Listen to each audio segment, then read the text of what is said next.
Dear students, आज के इस वीडियो में हम क्लास 11th सब्जेक्ट इंग्लिश का यूनिट नंबर 4 से 4.1 हिस्ट्री ऑफ इंग्लिश ड्रामा देखेंगे।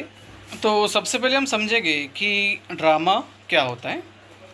ड्रामा या नाटक जिसको हम कहते हैं, हमारे इस समाज या सोसाइटी में बहुत से सोशल इश्यूज़ चलते रहते हैं, जैसे poverty, violence, exploitation, unemployment, war, conflict, smoking, suicide, dowry system. इन सोशल इश्यूज़ को ड्रामे के माध्यम से पेश करने का काम भी किया जाता है। Definition of drama: drama is a composition in verse or prose to be acted on the stage in which a story is related by means of dialogue and action and is represented with accompanying gesture, costume and scenery as in real life. Drama verse या prose, नज़्म या नस्र में stage पर पेश करने के लिए तश्कील दिया जाता है। ड्रामा डायलॉग या एक्शन से मरबूत एक स्टोरी, जेस्चर, कॉस्ट्यूम और आर्टिफिशियल सीन के साथ पेश किया जाता है। ड्रामे में अलग अलग तरह के लोग अलग अलग तरह की कॉस्ट्यूम पहनकर, बोलकर या हाथों के इशारों से मूवमेंट करके एक मैसेज देने की कोशिश करते हैं। नेक्स्ट देखेंगे द एलिमेंट्स ऑफ ड्रामा, ड्रामे के पार्ट्स या एलिमेंट्स। एग्ज़ाम में द एलिमेंट्स ऑफ ड्रामे से रिलेटेड कुछ क्वेश्चंस पूछे जाते हैं, जैसा list the 4 elements of drama या write down the elements of drama, या क्वेश्चन आ सकते हैं what are the important elements of drama. तो आंसर में आपको लिखना होगा the elements of drama are plot, characterization, dialogue, settings, stage directions, conflict and theme. इस पर क्वेश्चन आता ही है, इसलिए इसकी थोड़ी प्रिपरेशन आप कर लीजिएगा। Next, the 4 closely related areas of focus are, मतलब 4 ऐसे मकामात जहाँ ज़्यादा रोशनी डालने की ज़रूरत पड़ती है। The focus of the scene, मतलब मंज़र पर या सीन पर रोशनी डालना। उसके बाद the focus of the audience, the focus of the character, the focus of the actor. Next, types of drama. तो यहाँ ड्रामे की कुछ टाइप्स दी हुई है, जैसे ट्रेजेडी, कॉमेडी, ट्रैजिक कॉमेडी। उसके अलावा कॉमेडी के मज़ीद कुछ टाइप्स दिए हुए हैं, romantic comedy, sentimental comedy, classical comedy, comedy of humour and comedy of manners. Tragedy type के जो ड्रामे होते हैं वो ड्रामे दुखों के इर्द गिर्द घूमते हैं। तो ट्रैजिक कॉमेडी टाइप के जो ड्रामे होते हैं, इसमें जहाँ हमको ट्रेजेडी, गम और दुख देखने को मिलते हैं, तो वहीं पर कॉमेडी और मिज़ाह भी ऐसे ड्रामों में नज़र आता है। इसके बाद देखेंगे द एलिमेंट्स ऑफ ड्रामा। ड्रामे के एलिमेंट में पहला एलिमेंट है प्लॉट। तो the series of events occurring in a play, it means plan, scheme और pattern.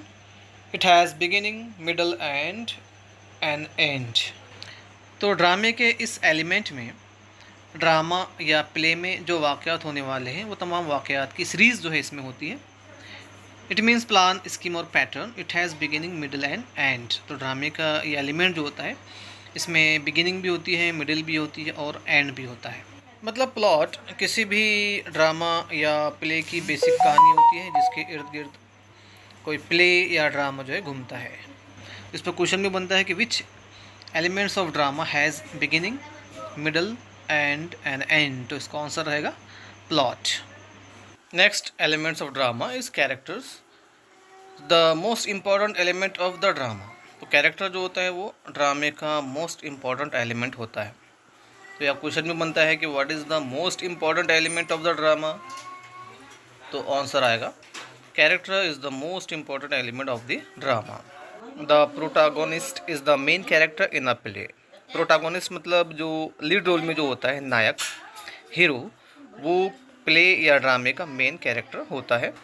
Other characters are major, minor, static and dynamic, flat and round. इसके अलावा दूसरे भी कैरेक्टर्स होते हैं, जैसे एंटागोनिस्ट, विलन, और दूसरे माइनर, मेजर, सपोर्टिंग एक्टर्स होते हैं।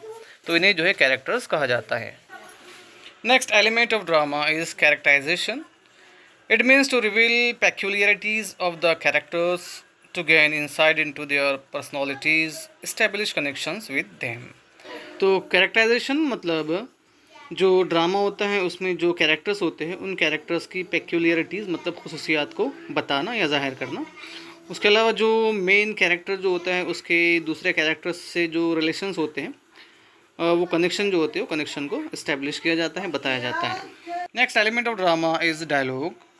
It involves two speaker.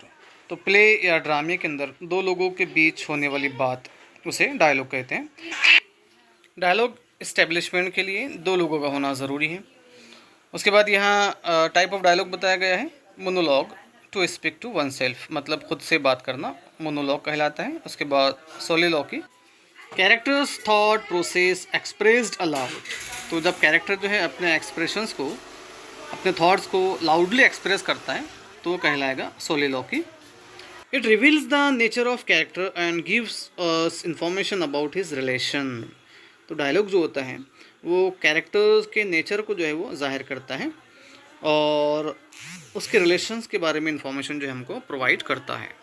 Next element of drama is stage directions. Performance of the actors during the course of the development of the story along with the use of set lighting, music and costumes. Stage directions are guidelines suggestions given by the dramatist. तो stage directions क्या होता है कि जो dramatist होते हैं, जो drama निगार होते हैं, वो स्टेज पर ड्रामा प्ले करने से पहले जो एक्टर्स होते हैं उनको बहुत सारे गाइडलाइंस और सजेशंस प्रोवाइड करते हैं कि आपको किस तरीके से जो है परफॉर्म करना है। इसी के साथ सिलेक्शन ऑफ कॉस्ट्यूम के साथ साथ प्रॉपर स्टेज जो है तैयार किया जाता है, पूरा सेटअप जो है लगाया जाता है, लाइटिंग, साउंड सिस्टम, ये पूरा जो है सेट किया जाता है। Next element of drama is conflict. It is the essence of drama. It enlightens life, grants dignity and worth to human life. Conflict जो होता है वो ड्रामे की जान होती है। It is the essence of drama. यहाँ एक क्वेश्चन बनता है कि what is the essence of drama, तो इसका आंसर आपको लिखना होगा conflict is the essence of drama. Next element of drama is theme. The main idea और point of a play stated as a generalization. तो थीम जो होती है वो मेन आइडिया या पॉइंट होती है प्ले की या ड्रामे की। मतलब जो प्ले होता है, जो ड्रामा होता है, जो मूवी होती है, उसकी एक्चुअल में कहानी क्या है, उसकी स्टोरी क्या है, वो किस चीज़ पर डिपेंड करती है, ये उसकी थीम हो जाएगी। Next, a short history of drama. Number 1, introduction to English drama. Drama has its origin in folk theatre. We therefore cannot consider drama merely as a part of literature. Words are the medium of literature as an art, but drama is a multiple art using words, scenic effects, music, gestures of the actor, and the organizing talents of a producer. The dramatist must have players, a stage, and an audience. ड्रामे की इब्तिदा फोक theatre से हुई है, इसलिए हम ड्रामे को सिर्फ लिटरेचर का हिस्सा या पार्ट करार नहीं दे सकते। इसी के साथ इसमें बताया गया है कि एक ड्रामे के लिए ज़रूरी होता है स्टेज, ऑडियंस, नाजरीन और actors. The beginnings of drama in England are obscure. There is evidence to believe that when the Romans were in England, they established vast amphitheatres for the production of plays, but when the Romans departed, their theatre departed with them. यहाँ बताया गया है कि जब Roman England में थे तब उन्होंने ड्रामों के लिए वास्ट एम्फी थिएटर्स, वसी वारीज जो है थिएटर की बुनियाद रखी, लेकिन जब रोमन इंग्लैंड से चले गए तो उनके थिएटर भी जो है उनके साथ में चले गए। Then there were minstrels. People enjoyed their performances. Gradually, by the 10th century, the ritual of the plays that itself had something dramatic in it got extended into the rudiments of a play. Between the 13th and the 14th century, drama started having themes which were separated from the religion. The words themselves were spoken in English. A longer dramatic script came into use and they were called miracle plays. Later, these religious dramas were the morality plays in which characters were abstract vices and virtues. These were allegories. उस वक्त religion या मज़हब को लेकर जो है ड्रामे पेश किए जाते थे, लेकिन 13वीं और 14वीं सदी के दरमियान में ड्रामे में ऐसे टॉपिक्स आने लगे जो मज़हबी मौज़ूआत या रिलीजियस टॉपिक से मुख्तलिफ हुआ करते थे। बाद में यही रिचुअल प्लेस जो है वो मिरेकल प्लेस और मॉरलिटी प्लेस कहलाए जाने लगे। Next, Elizabethan and restoration drama. These secular morality plays have direct link with Elizabethan plays. The Renaissance imposed a learned tradition, classical in depth, with themes of education, general moral problems, and secular politics. इन secular और morality place का Elizabethan ड्रामों से direct ताल्लुक़ था।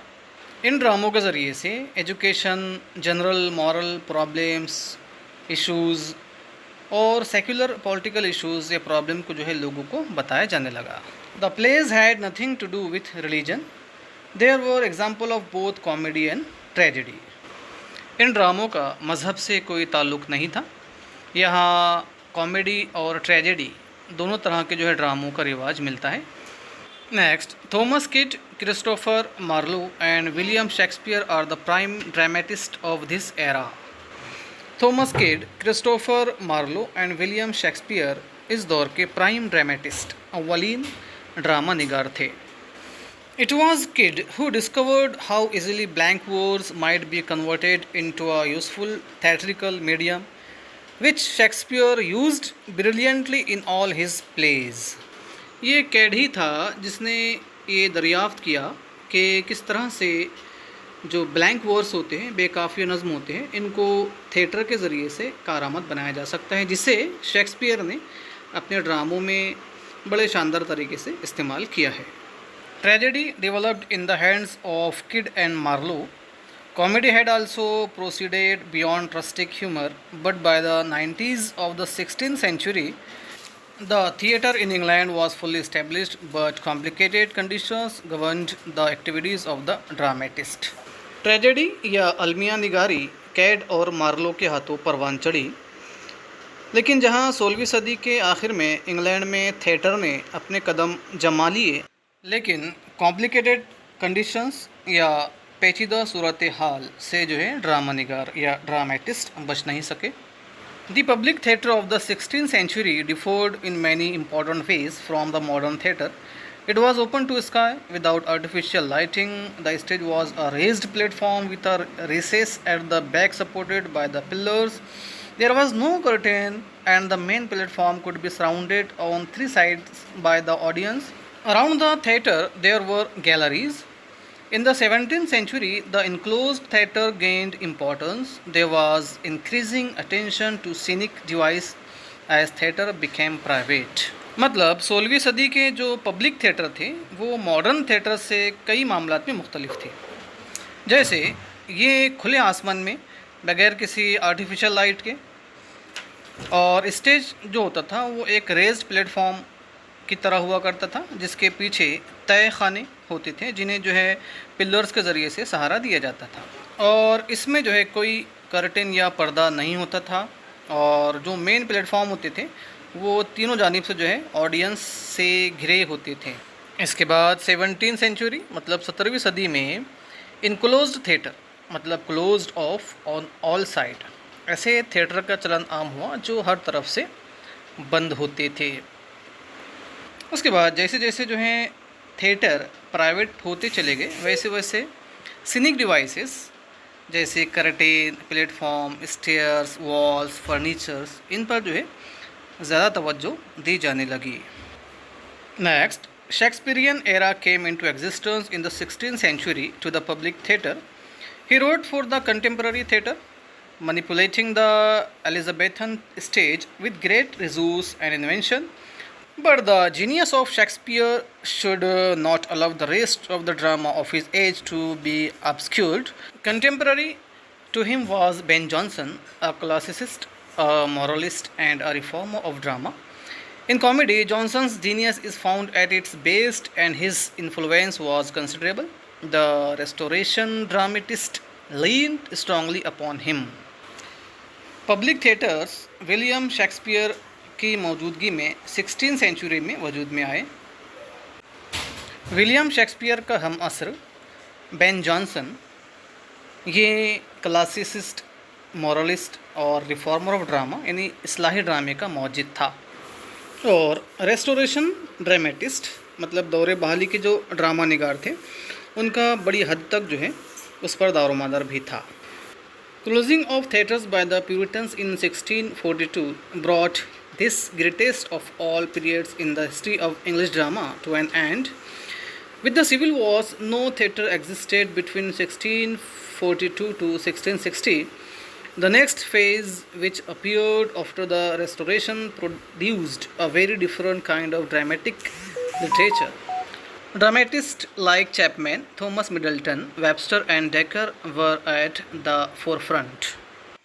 1642 से 1660 के दरमियान सिविल वॉर या खाना जंगी की वजह से जो है थिएटर का वजूद ख़त्म हो गया। आफ्टर रेस्टोरेशन मतलब दौरे बहाली के बाद जब दूसरा दौर आया तो इस दौर में ड्रामेटिस्ट जैसे चैपमैन, थॉमस मिडल्टन, वेबस्टर और डेकर ये सबसे आगे थे।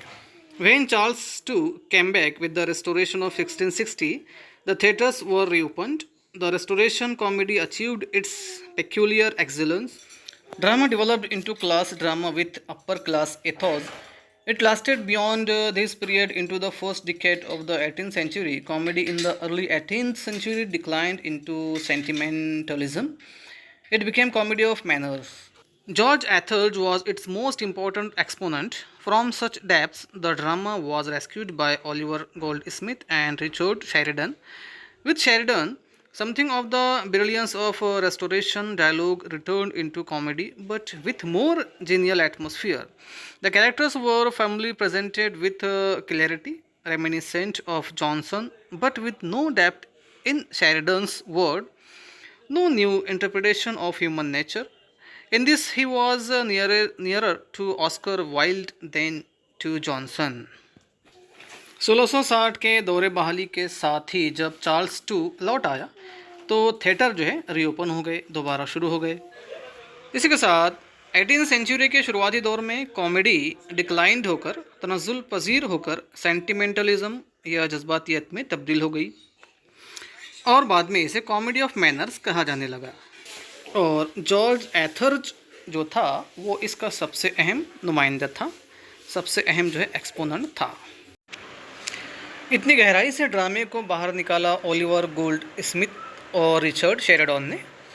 शेरिडन रेस्टोरेशन डायलॉग के ब्रिलियंस से कॉमेडी को और ज़्यादा मज़ाहिया अंदाज के साथ वापस ले आए। कैरेक्टर्स को मजबूती के साथ, क्लियरिटी के साथ जो है पेश किया गया, जिसने जॉनसन की याद ताज़ा की। आज के लिए इतना ही, मिलते हैं अगले वीडियो में। Thank you.